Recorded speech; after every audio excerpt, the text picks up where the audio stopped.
Hello and welcome to McKinsey Live. I'm Lucia Rahilly, McKinsey's editorial director and your host for today's event, Tariffs and Global Trade, Navigating the Impact on Business. Quick reminder before we start, this series of live events is designed for all of you to engage with McKinsey's leading experts and research on some of the most pressing issues shaping business in the global economy. We do aim to make these events as interactive as we can given the format, so please feel free to use the Q&A functionality at the bottom of your screen to ask whatever's on your mind, and we will try to answer at least a selection of these questions as we go. Today, tariffs, obviously at the top of the fold media-wise, dominating the headlines, and also at the top of the leadership agenda as long-standing trade relationships shift and create uncertainty across supply chains, cost structures, and markets generally speaking. Clearly a complex and dynamic situation, both in terms of what's now as leaders work to get a handle on immediate implications, and in terms of what's next, as many ask how actually to position their organizations to stay ahead. So joining us today to help make sense of this shifting landscape of tariffs and their impact on business are the two global co-leaders of McKinsey's geopolitics practice, Cindy Levy and Shubham Singhal. Together, Cindy and Shubham guide our research and thinking on global trade and its business and macroeconomic impact. Cindy from her home base in London, and Shubham from our office in Detroit, Michigan. Cindy and Shubham, welcome back to McKinsey Live. Thank you, Lucia. Great to be back. Thanks, Lucia. So as always, let's start with some context. The situation with tariffs remains uncertain and at least somewhat dynamic. Cindy, if you would help us understand what we need to know about where we are now and what is likely to happen in coming weeks, acknowledging uncertainties. Let me try to do that, Lucia. And it has been an eventful number of months, and we're doing our best to try to keep track of developments.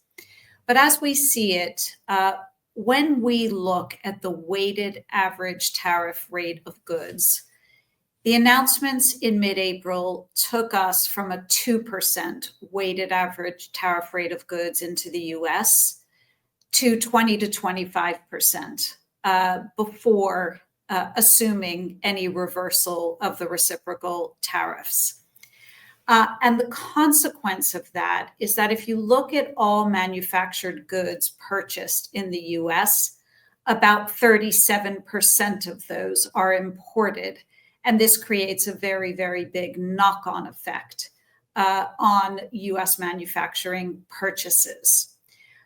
So that was the announcement back in April.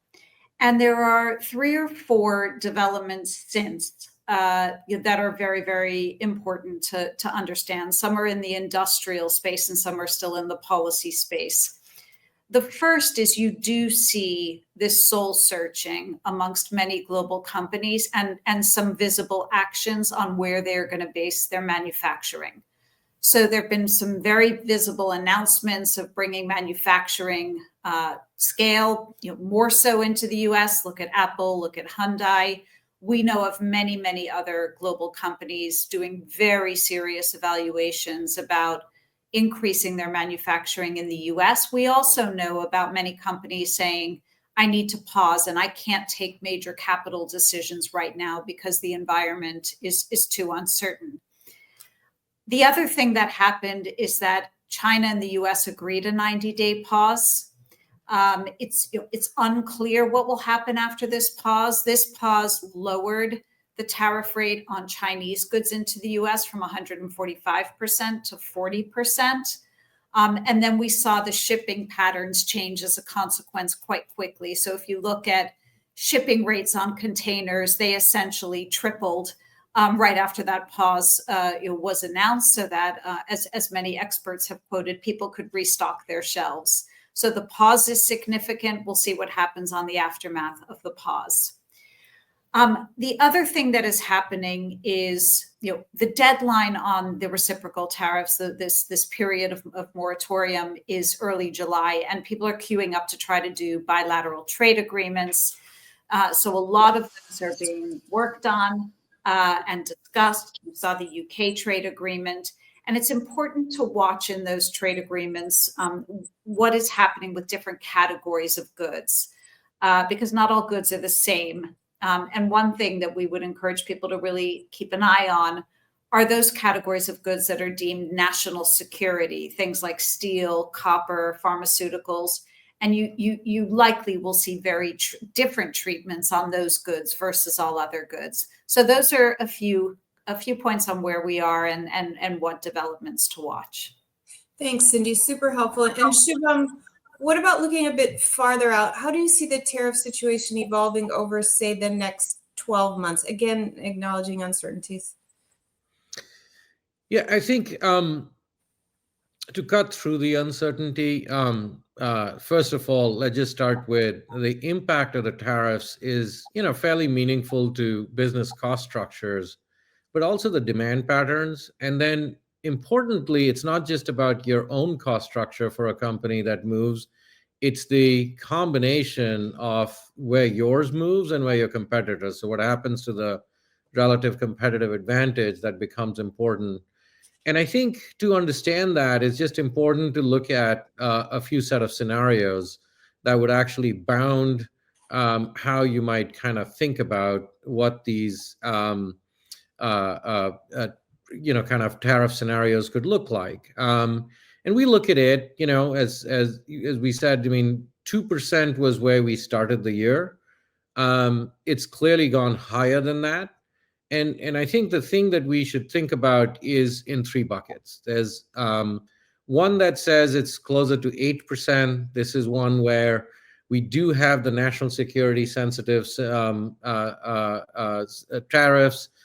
There is some de-escalation that further continues with US and China, does not go down to zero, but is more at the 10% level going forward. So you get to like an 8% view on that. At the other end is the 29%, which is that after these pauses, we escalate again, and it kind of moves there. And then the 15 is sort of where some of the deals, bilateral trade deals happen, some don't happen.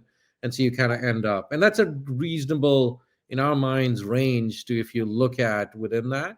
Of course, there are other factors playing into the economy around productivity acceleration. We're all talking about AI and the like. There's a discussion around fiscal reset in the United States with the deficit that might be needed, as well as central bank actions that happen. And so what we look at is that companies should look at those scenarios, and under those scenarios, understand what happens to the demand for their products, what happens to their cost structure, and importantly, what happens to their relative competitive advantage. And then you kind of make your decisions on how you kind of move forward. So I think we see over the next 12 months, companies will be beginning to do that kind of planning and also have a sense of what actions to take, and as the government negotiations continue. Thanks, Shubham. So as you said, tariffs are obviously only one element in this broader macroeconomic picture, and there are other factors that may be mutually imbricating but also critical. Cindy, talk to us a little more about how business leaders should be thinking about the overall macroeconomic context given these variables. Yes, we believe that business leaders, there is sufficient volatility in the environment, and to Shubham's point, there is a dispersion of outcomes, and we do believe business leaders do need house scenarios to guide the bookends of how their companies might perform, again, relative to competitors. And therefore, we find that you need to link your tariff scenarios to macro scenarios, but to realize that the macro environment will be determined not only by tariffs, to Shubham's point. So the tariff scenarios, the 8, the 15, the 29, are clearly material in what will happen to the economy. But we also have a very big question about whether the US will move faster to take $1 trillion of spending per year out of the budget. And when that will happen, our economists see only 150 of that billion of that 1 trillion announced so far. So it looks like there could be more fiscal reset to come. If that comes very soon, there's an immediate recession, but potentially a rebound 3 to 5 quarters later. But if that's delayed, then that could be a delayed recession. And so it's important to look not only at the tariffs, but also some of the fiscal policies. Moreover, companies should be looking at patterns of consumer and business demand, which link to the tariffs, but also just broadly link to expectations. And a lot of the discussions we're having with corporates is not only on the impact to their cost structures, but just what will be the demand erosion to whatever it is that they produce near term, and to really understand that, because that determines the extent to which companies need to start executing on a number of resilience measures, and how deep those resilience measures might need to be, around cost prudence, investment prudence, et cetera. And so really looking deeply at demand, which is not a clear and easy picture, because it will need to look at some of the B2B sectors you might be actually selling into around the world, and also consumer demand, which is very different depending on what product we're speaking about.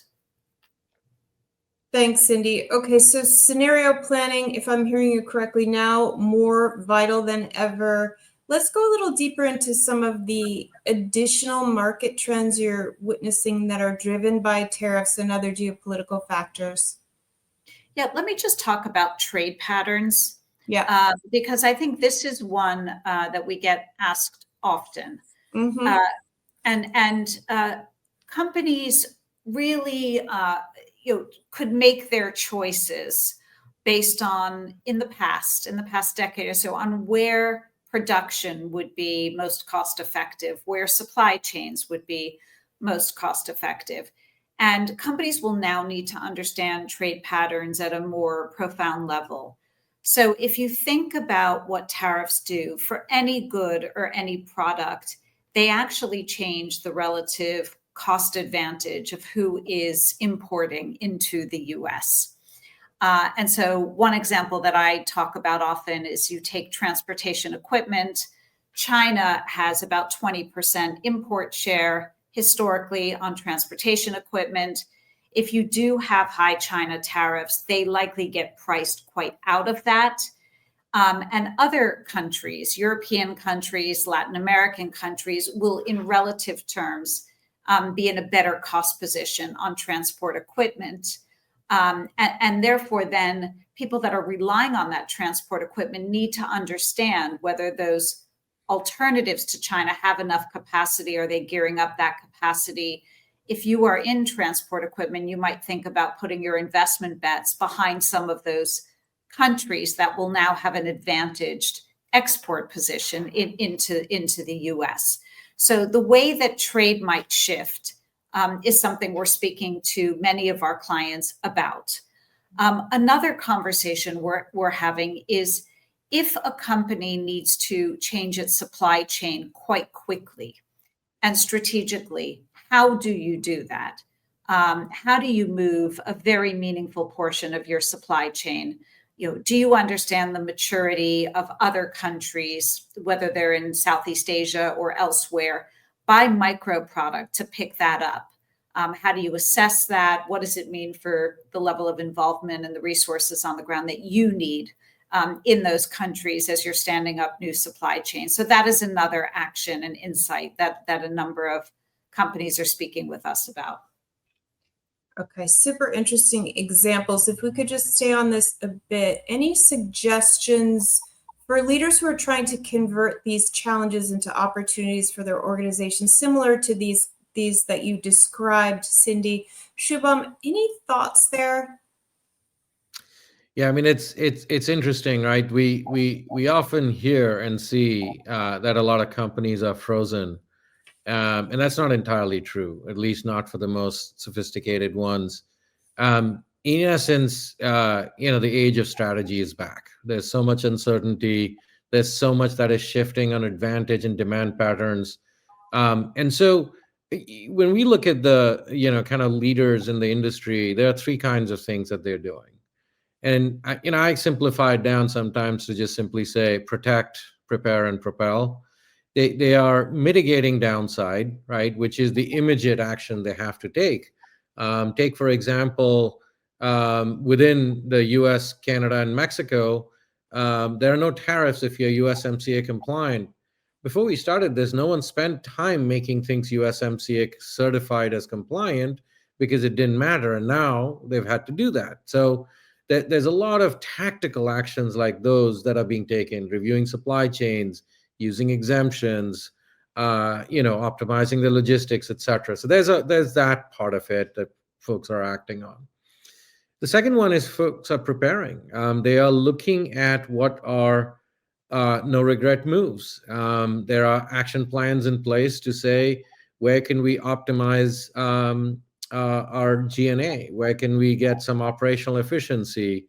How can we shore up our balance sheets? I mean, those are all actions in the face of uncertainty that leaders are taking so that they can position their organization both to withstand, but really be in a position to actually move when the time comes. And the moves being around their supply chain, around their manufacturing, around new markets, around commercial activity, and being able to then act upon those to be able to really win. And we've seen this in past moments of uncertainty, that those that both are aggressive in getting more efficient and improving their balance sheet and capital position, but also early in knowing where they are going to lean into growth, really are then able to win. And that's where the longer term kind of comes in. As the uncertainty resolves itself, having those actions in place is something that we are beginning to see folks really kind of think about. So it's really on multiple levels that there is planning going on, and frankly, in the near term, some actions, and then really preparing for those longer term bets that leaders are putting in place today. Okay, so just reflecting on what you just said and the need for organizations to prepare for action plan, how can leaders take the potential impact of tariffs into account, specifically in ways that inform the CEO agenda or their decision making overall? So one of the things, and I briefly mentioned earlier, but that we like to kind of take is to really think about this along a very sharp sense of relative advantage and a very sharp sense of what the change in demand looks like. So let me kind of describe a little bit. So relative advantage, the one that is straightforward to understand, is tariff cost impact. And what is it for you and what is it for your competitors? And everyone has a different mix of products, a different set of geographies, a different set of places where their products are sourced from or manufactured. And that leads to different outcomes. And understanding that is pretty important. There are also other differences that are related to access to certain markets that people can have or not have, given some of the other factors that are moving that are national security related, for instance. There can be ability to source certain supplies. Those are all aspects of advantage that are getting magnified quite significantly. And, organizations need to kind of really understand that. And we find most understand it for themselves. Many don't seem to understand it relative to competitors. And that's pretty important, first of all. The second part of it is on the demand side, which, understanding, for example, in consumer markets, how consumers will react to as pricing actions are taken to adjust for the cost increases, for instance. Are they going to move to substitutes? Well, in that case, the demand may go down for one product, but go up for another one. We're seeing, for example, consumers moving in the US in particular towards more value in our surveys. Well, if they move to more value, those value brands will see growth. And should lean into that, even if overall demand gets dampened. So, the word that we typically used around granularity of growth becomes important here. Where is there going to be growth? Where is there going to be pullback? The conversation we just had on trade corridors is another one, which is certain corridors will grow while others will retract. And are you positioned in those growing corridors? And once you understand that, you can begin to say, okay, for the businesses that I have in my portfolio, where can I lean in? Where does M&A happen? Where does growth happen? Investments in commercial capabilities, investment in production capacity.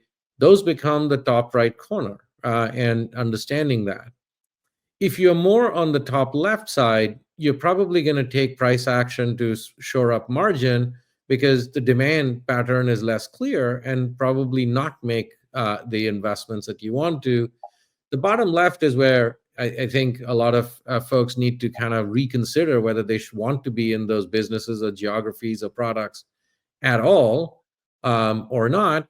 And then on the right bottom is where they have to make a hard-nosed decision on whether they think the ROI exists to make the investments to remediate the disadvantage, or take a different kind of action. Now, even on these actions, it's important to understand where your competitors are going to be taking, and then what would you do? And we were looking in one industry, and which has some large players and some boutique players, smaller ones.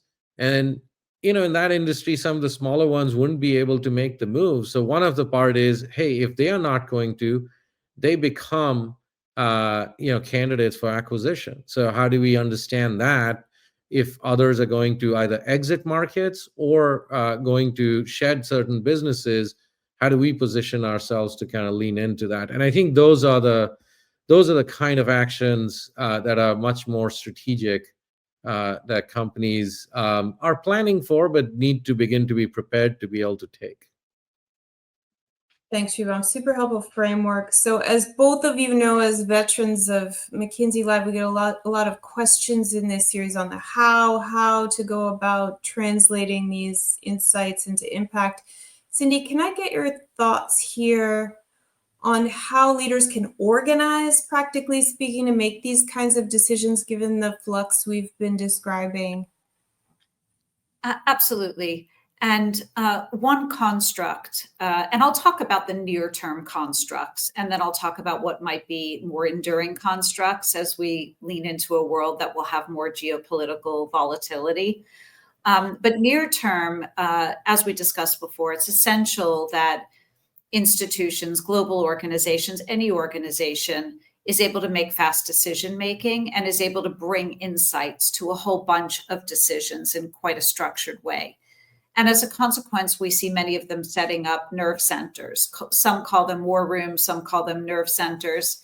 And these nerve centers can take on very operational tasks, but also be a source of insight to the rest of the organization on scenarios. So as an example, some of the private equity firms will have a nerve center to support tariff scenarios and economic modeling and provide that to all of their portfolio companies, because it makes more sense to do it that way versus letting each portfolio company having an idiosyncratic view or a bespoke view on what might play out.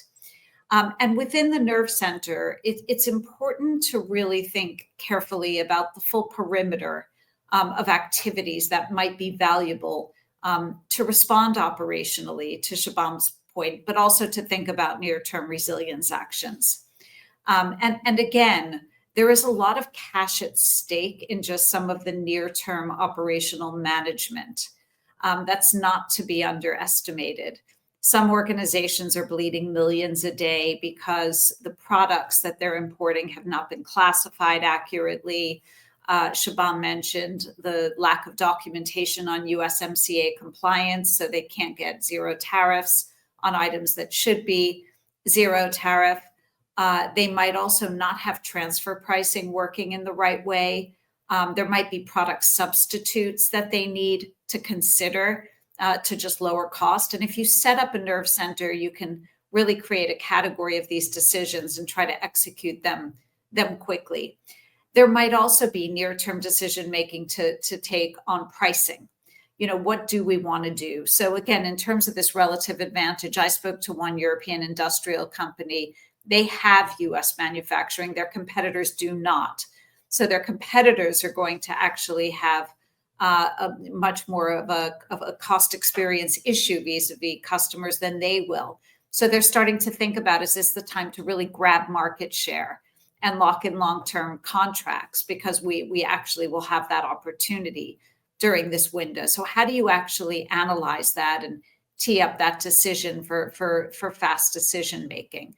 So those are some of the things that a nerve center can really provide. And what's important is that geopolitical trends impact every aspect of an enterprise. They impact, your near-term compliance management around tariffs. You don't want to be caught out not complying. They impact operations. What does the supply chain do? What does manufacturing do? And also, there might be a number of strategy calls. You might have been about to enter or put capital into a country that has a very unclear tariff scenario. You might need to immediately rethink that decision. And therefore, the enterprise needs a bit of a nucleus and a center of gravity to help itemize and deliver against a whole diversity of decisions. Thank you. Okay, I am mindful of time. We've been kind of inundated with questions here. I want to try to fit in at least one, possibly two. Taking an investor lens, any trends to highlight new investable themes from policy tailwinds or value chain shifts? Shubham, will you take that one?